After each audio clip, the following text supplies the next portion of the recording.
एक बार की बात है, एक दूर के राज्य में सेबेस्टियन नाम का एक युवा राजकुमार रहता था। वह एक बहादुर, दयालु और महान राजकुमार था, जिसे अपने घोड़े की सवारी करना, जंगल में शिकार करना और किसी भी तरह से अपने लोगों की मदद करना पसंद था। उसकी सभी प्रजा उससे प्यार करती थी, जो उसकी ताकत और वीरता और उसके बुद्धिमान निर्णयों की प्रशंसा करती थी, जिसने राज्य को समृद्ध और खुशहाल बना दिया था। एक दिन जब सेबेस्टियन जंगल में अपने वफादार शिकारी कुत्ते के साथ शिकार कर रहा था, उसकी नजर एक अजीब प्राणी पर पड़ी। यह एक छोटा, नाजुक प्राणी था, जिसके पंख हीरे की तरह चमकते थे और यह सूरज की रोशनी में चमकता था। प्राणी डरा हुआ था और ऐसा लग रहा था कि उसे चोट लगी है, इसलिए सेबेस्टियन धीरे धीरे उसके पास आया, उसे डराने की कोशिश नहीं कर रहा था। कृपया डरो मत, सेबेस्टियन ने अपना हाथ बढ़ाते हुए कहा। मैं तुम्हें चोट नहीं पहुंचाऊंगा। आप यहाँ पर क्या कर रहे हैं? प्राणी ने बड़ी, अश्रुपूर्ण आंखों से उसकी ओर देखा और कहा, मैं एक परी हूँ और मैं रास्ता भटक गई हूँ।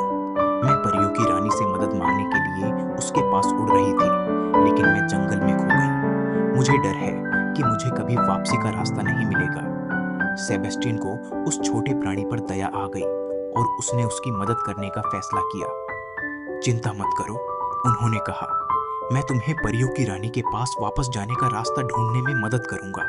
मैं वादा करता हूं। परी कृतज्ञता पूर्वक मुस्कुराई और वे एक साथ जंगल के माध्यम से चले गए। सेबेस्टियन आगे बढ़ रहा था।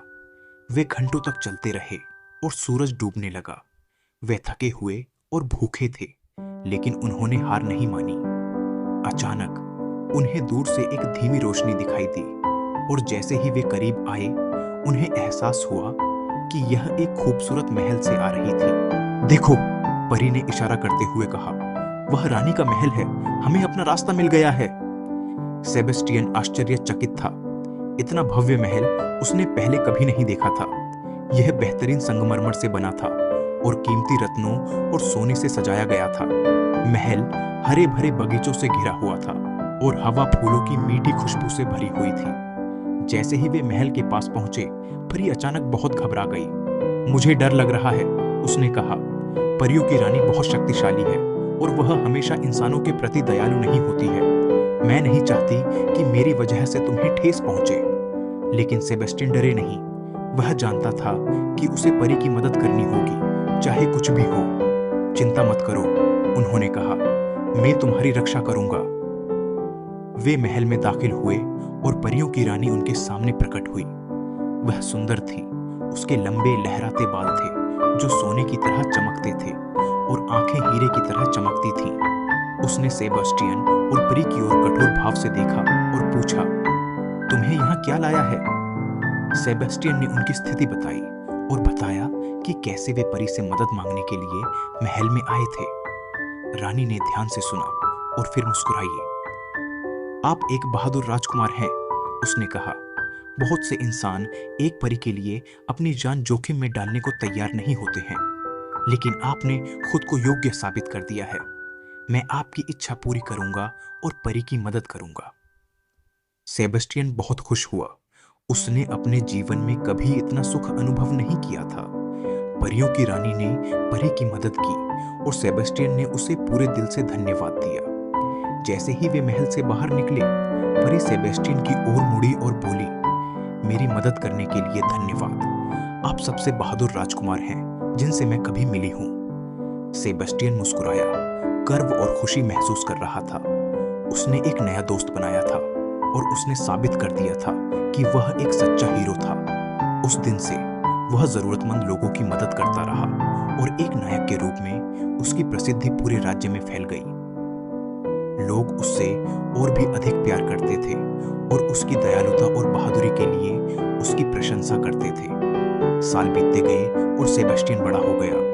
उसने बुद्धि और न्याय के साथ राज्य पर शासन किया और उसकी प्रजा समृद्ध हुई। एक दिन उसकी मुलाकात पड़ोसी राज्य की एक खूबसूरत राजकुमारी से हुई और उनमें प्यार हो गया। एक भव्य समारोह में उनका विवाह हुआ और राज्य में खुशियां मनाई गई। सेबेस्टियन और राजकुमारी हमेशा खुशी से रहते थे और एक दूसरे के लिए उनका प्यार कभी कम नहीं हुआ। उनके कई बच्चे थे जो बड़े होकर अपने पिता की तरह ही मजबूत, दयालु और बुद्धिमान बने। और वह परी जिसकी सेबेस्टियन ने इतने वर्षों पहले मदद की थी, वह परियों की रानी की एक विश्वसनीय सलाहकार बन गई और वह हमेशा उस बहादुर राजकुमार को याद करती थी जिसने उसे घर वापस जाने का रास्ता खोजने में मदद की थी। वह अक्सर सेबेस्टियन और उसके परिवार से मिलने जाती थी और वे एक साथ बैठते थे और अपने कारनामों के बारे में बात करते थे। और इसीलिए प्रिंस सेबेस्टियन की किंवदंती जीवित रही, जो आने वाली पीढ़ियों को प्रेरित करती है और हमें याद दिलाती है कि सच्ची बहादुरी शक्ति या शक्ति से नहीं, बल्कि एक दयालु और करुणामय हृदय से आती है। ऐसे ही स्टोरी वीडियो के लिए हमारा चैनल सब्सक्राइब करके रखें। धन्यवाद।